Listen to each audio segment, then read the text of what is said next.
Hace varios años, declaraciones como que los videojuegos solo son un juguete caro, algo que solo disfrutan los marginados y los raritos, eran bastante comunes.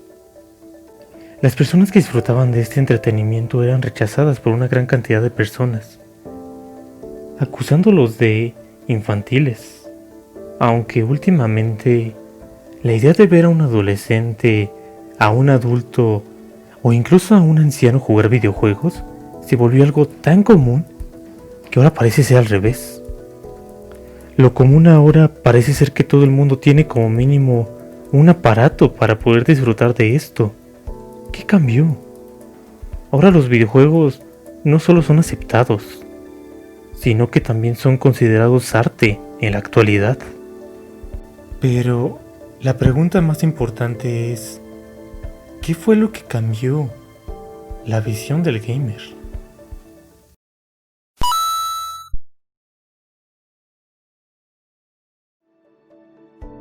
Antes de hablar de la industria como la conocemos hoy en día, de gráficos superrealistas, una jugabilidad interactiva, unas ganancias que superan a la industria del cine y a la de la música, y antes de ser el gigante que está en prácticamente todos los hogares, debemos hablar de esto.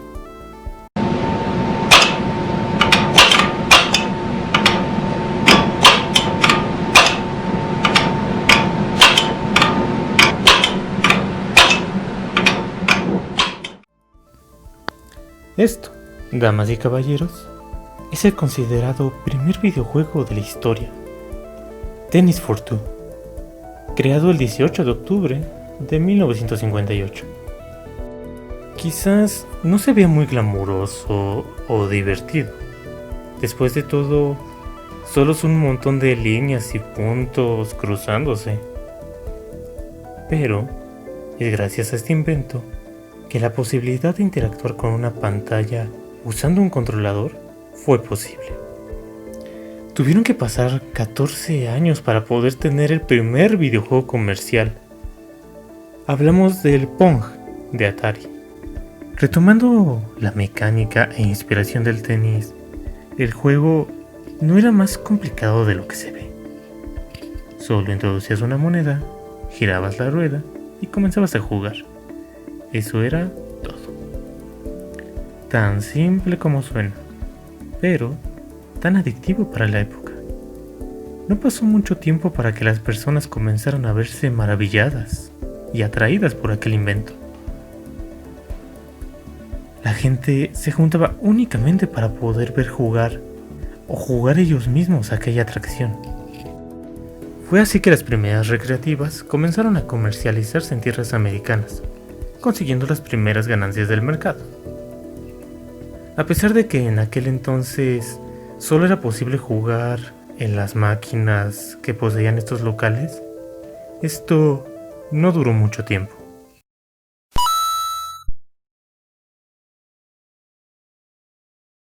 Just no Pong for home tables, scorekeeping and all. Pong, invented by Atari. Now at last you can play at home. En el año 1973, se empezó la compra y venta de los primeros aparatos caseros por parte de Atari.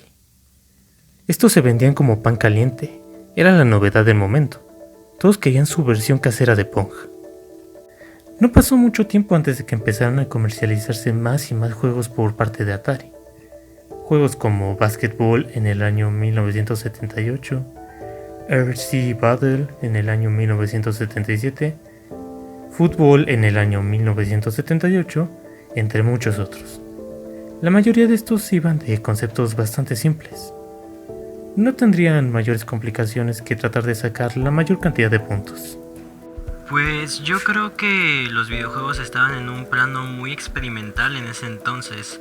Tenían que buscar atraer al jugador sin muchos recursos y creo que el sistema de puntaje era algo que iba muy bien con esa idea. Además de que los videojuegos no eran inmersivos ni nada por el estilo, simplemente era para pasar el rato, jugar una que otra partida cuando tenías visitas y ver quién era el mejor en cierto videojuego. los definiría como juegos para el momento, ya que realmente eran una novedad, así que nadie esperaba tener alguna historia o algún objetivo claro. Simplemente era tratar de como sobrevivir y en ese momento era como lo más divertido del mundo, por las luces, por el hecho de controlar un personaje como estuvieras en una caricatura y esas cosas. Pero fue precisamente en ese año de 1978 que surgió el próximo gran éxito de la industria, Space Invaders. Este juego fue un éxito tanto para niños como para adultos. Lastimosamente, como todo lo que es popular, no estuvo exento de polémicas. Era tanta la popularidad de los salones de recreativa que los comentarios negativos no se hacían esperar. Aún así, estos no resultaron perjudiciales para la industria. Esta seguía creciendo a pasos agigantados. Esto no resultó en ningún problema, de momento. Fue debido a todo este éxito que Atari decidió dar el gran paso, sacar su primera consola casera.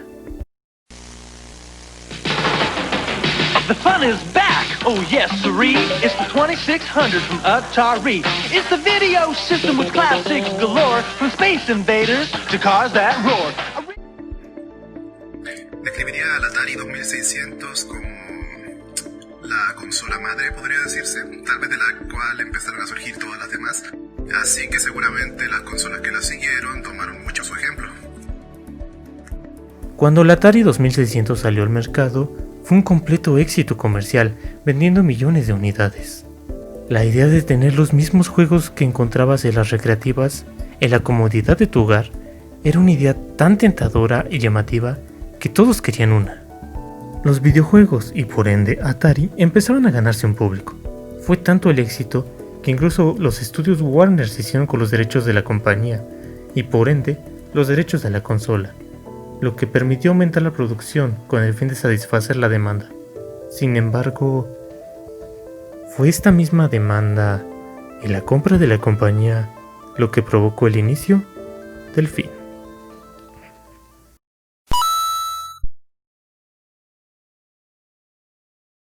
El furor por los videojuegos era tal que la demanda por los mismos era enorme. Juegos como Pinball o el posterior lanzamiento de Space Invaders para la consola gozaron de millones de dólares en ganancia. Todo pintaba de maravilla. Pero aquí comenzaron los problemas. El éxito de la consola trajo un montón de desarrolladores novatos, los cuales no entendían cómo hacer un videojuego. El mercado comenzaba a saturarse de juegos de baja calidad y poco pulidos. La saturación provocó la desconfianza de los consumidores. Poco a poco empezaban a registrarse pérdidas, el interés era cada vez menor y el público empezaba a ver a los videojuegos como una simple moda pasajera, la cual estaba llegando a su fin. Entre todo este mar de duda y desinterés, surgió un videojuego que buscaba capturar la atención de las personas.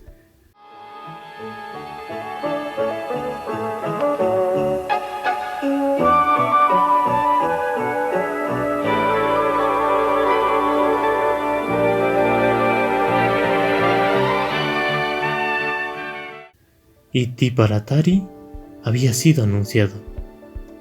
Cuando el juego por fin salió al mercado, su éxito no fue nada sorpresivo. El simple hecho de hacer un juego inspirado en la película del momento consiguió recapturar la atención de todos. El problema fue cuando por fin lo probaron. El juego resultó ser un completo desastre. Era confuso e incómodo de jugar. Las opiniones eran simplemente desastrosas. Todo el mundo exigía un reembolso. El videojuego más esperado de aquella época terminó siendo considerado el peor videojuego de la historia, título que conserva hasta el día de hoy. Lo que opino del juego de E.T.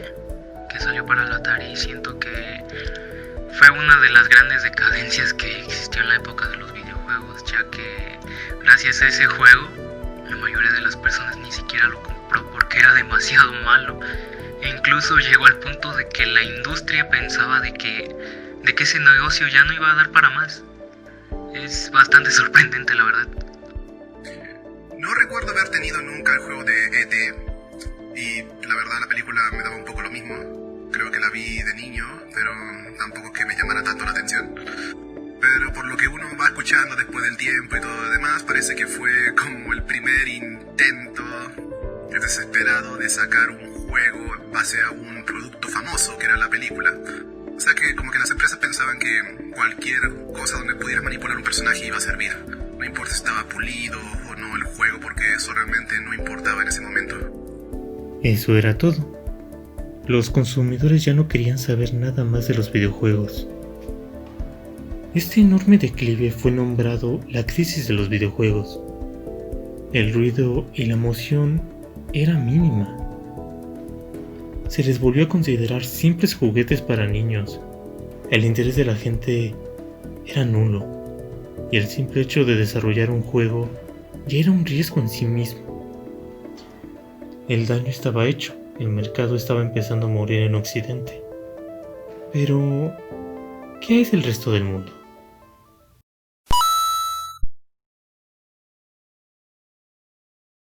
En los años venideros surgió la Commodore, una consola con un mando similar a un teclado de computadora. Sin embargo, a pesar de contar con cierto éxito, quien realmente acaparó las cámaras en esa época fue una consola de origen japonés. Will you be the one to witness the birth of the incredible Nintendo Entertainment System? The one to play with Rob, the extraordinary video robot, batteries not included. He helps you tackle even the toughest challenge. Will you be the first to raise the incredibly accurate Zapper and play games like Duck Hunt or action-packed Hogan's Alley and high-flying Kung Fu, each sold separately? Will you be the one to experience the Nintendo Entertainment System? Comes with Rob, Zapper, Control Deck, 2 controllers, Gyromite, and Duck Hunt. Nintendo no era nueva en este mundillo. Habían creado la Game & Watch, que contaba con un moderado éxito, pero no fue hasta la llegada de su gran invento que consiguieron dejar huella en el mundo. La Nintendo Entertainment System había llegado, y con esto llegó el que podría considerarse el ícono más grande de la industria.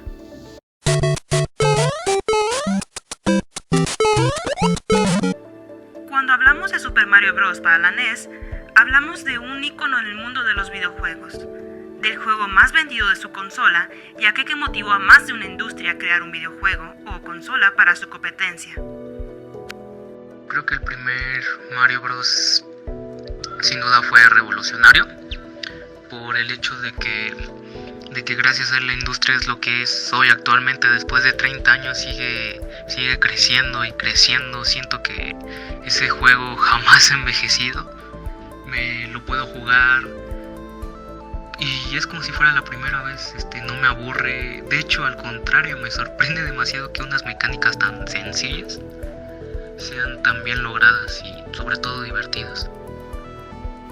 Super Mario Bros. Había llegado, y con él una nueva manera de jugar.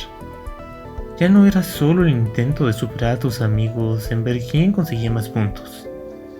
Ahora había un objetivo en concreto: rescatar a la princesa del malvado villano. Aún así, otros juegos de la misma consola tenían el mismo enfoque del pasado: conseguir puntos. Pero fue gracias a Mario que empezó a verse a los videojuegos como un medio donde se podían contar historias, idea que se vio reforzada con la llegada de The Legend of Zelda.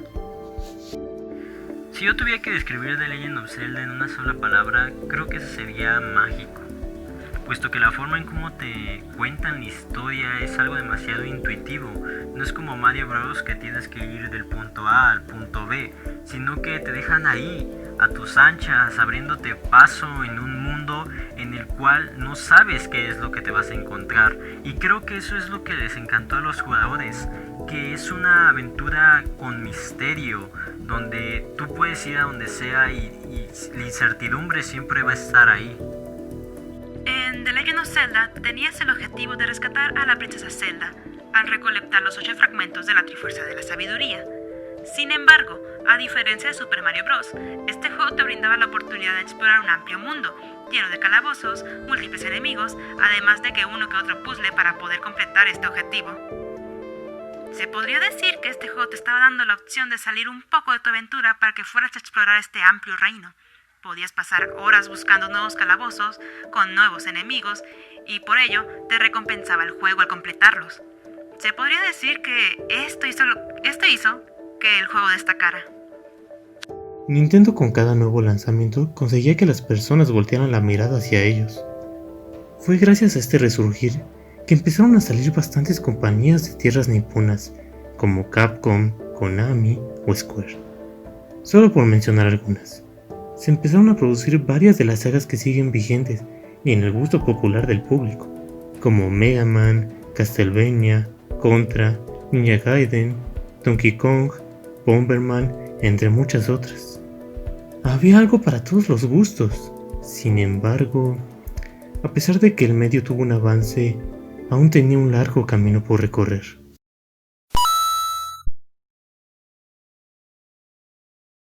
Estamos en el año 1990. Sale al mercado la primera consola portátil por parte de Nintendo. Hablamos de el Game Boy. Yo creo que el Game Boy es una de las cosas más importantes que existen, ya que gracias a él se dieron cuenta que incluso se podía jugar videojuegos en un sistema portátil y siento yo que abrió muchas posibilidades de traer demasiados juegos en tus bolsillos, de que, por ejemplo, si comparamos ahorita, los juegos del celular incluso llegan a ser entretenidos, justo como lo fue el Game Boy en su momento, con juegos como Pokémon y ports de otros juegos. Siento que fue muy importante también. Con la salida de esta consola se marca un punto y aparte en la historia de esta industria.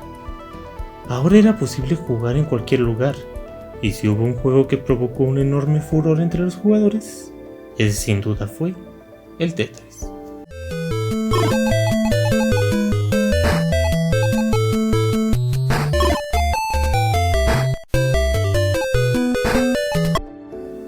Tetris creo que es de esas ideas que nacen para nunca morir. A pesar de lo viejito y anticuado que es, hasta hoy en día sigue dando de qué hablar. Hasta hoy en día varios videojuegos le hacen referencia a su música, de lo legendaria que fue, y varias personas siguen jugando hoy en día Tetris para ver quién es el mejor en un videojuego de hace bastante tiempo. Creo que Tetris es ese ejemplo de que si tienes una buena idea, jamás va a morir. Esta franquicia rusa se volvió una de las más redituables de la historia. Era fácil ver por qué. Hasta hoy en día, a pesar de ser tan simple, todos en algún momento han jugado Tetris. Este fenómeno fue tan grande que en varios colegios se les prohibió a los niños llevar la consola. El tener acceso a tantos juegos en la palma de la mano hacía que todos quisieran hacerse con una lo antes posible. Estos eran los inicios de una enorme comunidad que disfrutaba de los videojuegos, como el ya mencionado Tetris, Super Mario Land, Kirby y por supuesto Pokémon. Hey, little buddy, wanna ride? Yeah, whatever.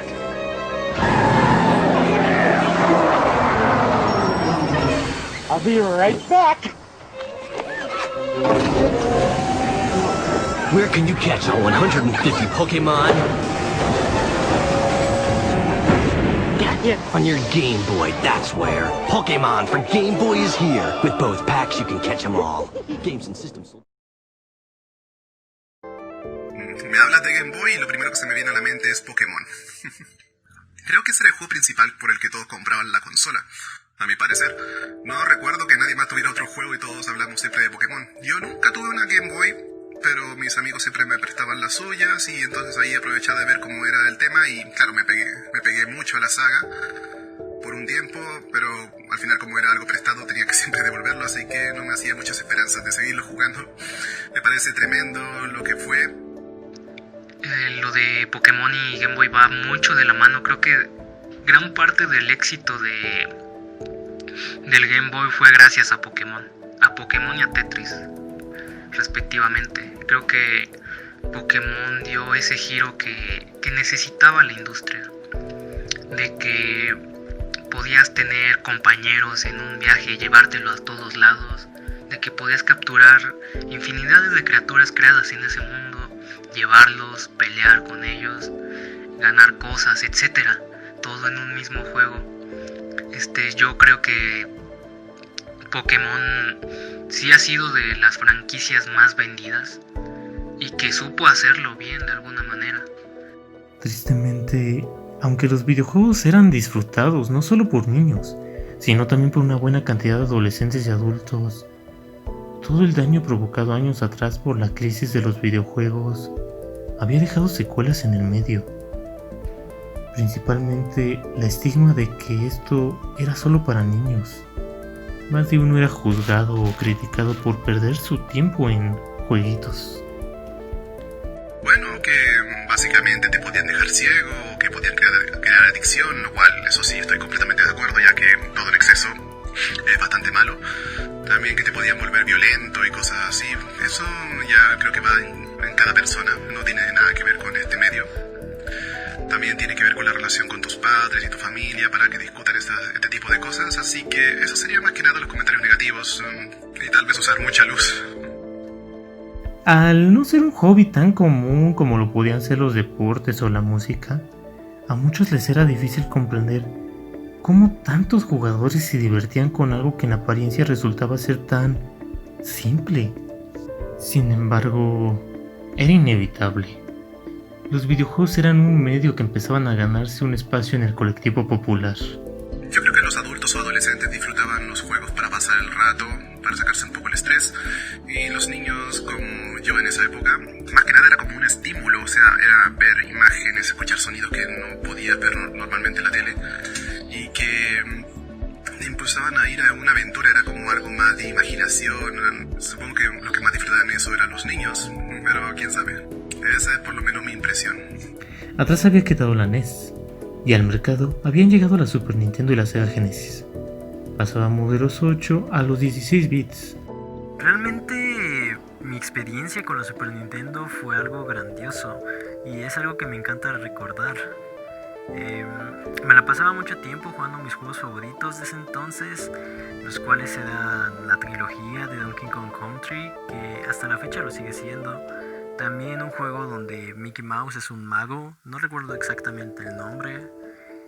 Y el juego de El Rey León, que aunque es un juego decente, en ese entonces para mí era bastante bueno.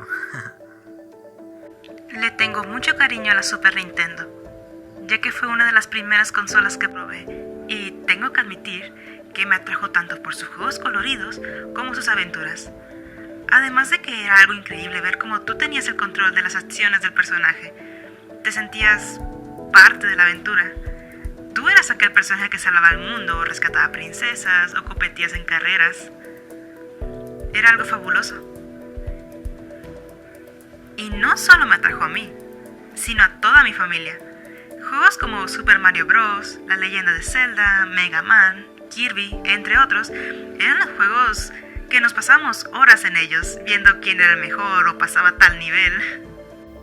El problema era que aunque la industria conseguía más público, la percepción de esta no cambiaba demasiado. El medio debía madurar para dejar de ser visto como algo infantil. Las personas ajenas a este lo seguían viendo igual. ¿Qué era lo que hacía falta para cambiar estas opiniones? ¿Violencia?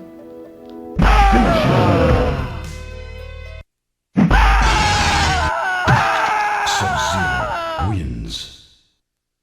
Fatality. En las salas recreativas empezaba a surgir un nuevo fenómeno: Mortal Kombat. Juego que utilizaba gráficos pre-renderizados, el cual gozaba de una violencia bastante gráfica para la época. A pesar de no ser el primer videojuego de peleas popular como lo fue Street Fighter 2, el uso de sangre y otros elementos bastante escandalosos provocó el morbo de los adolescentes de aquellos años. Bueno, la primera vez que vi el Mortal Kombat fue en la casa de mi primo, cuando él estaba jugando en la Super, y mi primera reacción fue de impacto, ya que era la primera vez que veía personajes tan realistas morir de formas tan macabras y con esos gritos tan hiper exagerados. Fue como la primera vez que empezó a dar como un morbo de no querer ver, pero a la vez sí querer ver más de eso. En esos tiempos fue algo impactante. Nunca se había visto algo así. Me asombraba ver los detalles que tenía el juego al mostrar la muerte de los personajes y la sangre volando con cada golpe que dabas. Me ponían los pelos de punta a escuchar los gritos de los personajes al ser derrotados. Mortal Kombat había conseguido demostrar que los videojuegos no eran exclusivos para los niños, lo cual atrajo otros problemas consigo.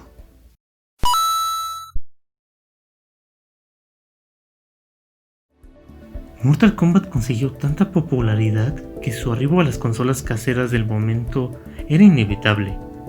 Sin embargo, esto solo fue posible con una pequeña pero importante condición.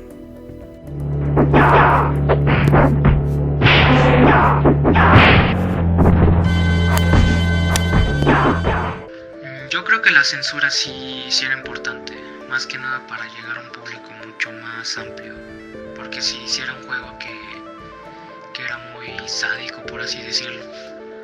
En mi opinión, fue una mala decisión. La razón por la que Mortal Kombat había llamado tanto la atención en esos tiempos fue porque mostraba algo que el resto de los videojuegos en esa época no mostraban: la violencia. Era algo diferente. Esto atrajo a adolescentes y adultos y extendió un poco más el mercado de los videojuegos. Quitarle eso fue quitarle la esencia al juego. El videojuego tuvo que ser censurado en un pequeño intento por evitar el escándalo que tuvo en las recreativas. Pero esto resultó ser algo insuficiente. El juego y su violencia eran tan conocidos que miles de padres de familia pidieron la prohibición de la saga. Y aunque esto no ocurrió, sí dio paso a algo que podríamos catalogar como positivo: el surgimiento de la ESRB, departamento que se encarga de darle una clasificación a los juegos. Las críticas eran cada vez más presentes. Ya no era únicamente considerar a los videojuegos algo infantil, ahora también eran considerados una mala influencia para los jóvenes. Sí, llegué a escuchar bastantes comentarios negativos acerca de los videojuegos y unos realmente un tanto absurdos. Comentarios los que más llego a recordar son que muchos adultos decían que las neuronas se te morían al jugar videojuegos, o que eran una pérdida de tiempo, o que si jugabas mucho tiempo a videojuegos te empezabas a quedar ciego y cosas por el estilo. Bueno, mis padres siempre se preocuparon de que los juegos podrían causar adicción y ese tipo de cosas, lo cual es completamente racional. Pero nunca pasaron más allá de eso, o sea, mientras me mantuviera con mis notas relativamente bien y siempre fuera al colegio, me daban el permiso, si no me lo quitaban. Ellos tenían su propio sistema de disciplina, lo cual encuentro que es muy importante. Había personas mucho más exageradas en otras casas que pensaban que esto era como parte del demonio y que podían volverte un delincuente o una persona muy violenta, pero lo bueno es que mi familia nunca fue populista y no creía en cosas que se decían sin bases realmente. Año 1993. Doom hace su estreno en las computadoras y posteriormente en las consolas. El juego contaba con un argumento y de nueva cuenta una violencia que levantaba las alarmas de más de uno. Con este se había pasado una barrera. No solo hablábamos de sangre, la historia involucraba demonios y satanismo. Era imposible que el juego pasara desapercibido. A pesar de que los jugadores eran conscientes de que no se trataba más de que algo ficticio, para el resto de la población esto era demasiado. Ahora aquellos que disfrutaban de esto ya no solo estaban perdiendo su tiempo con jueguitos, en algunos casos también eran considerados asesinos en potencia.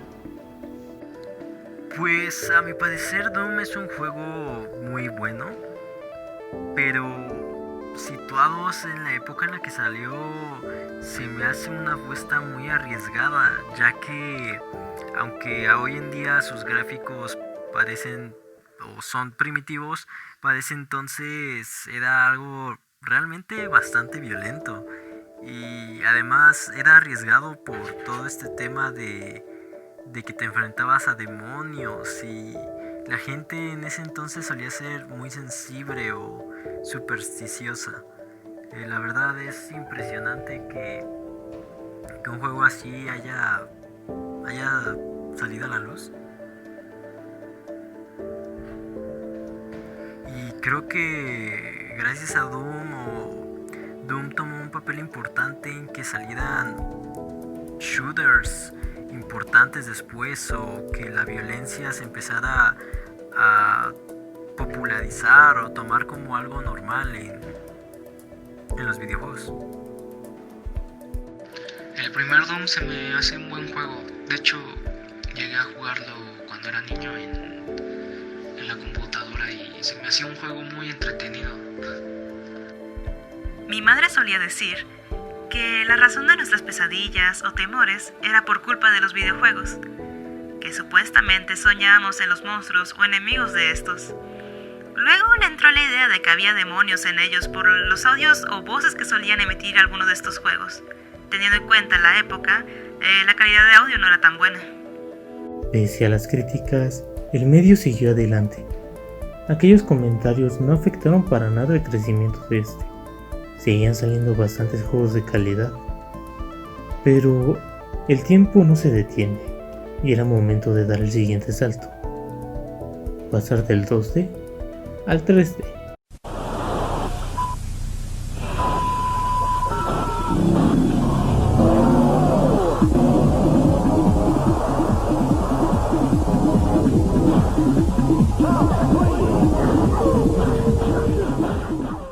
Ese gran paso lo cambió todo. Poder ver a mi personaje favorito en tercera dimensión fue algo asombroso. Quedé fascinada a ver que ya no era solo un juego que te podías mover de izquierda a derecha, ahora tenías más libertad de movimiento y de exploración en los mundos que te ofrecían los juegos.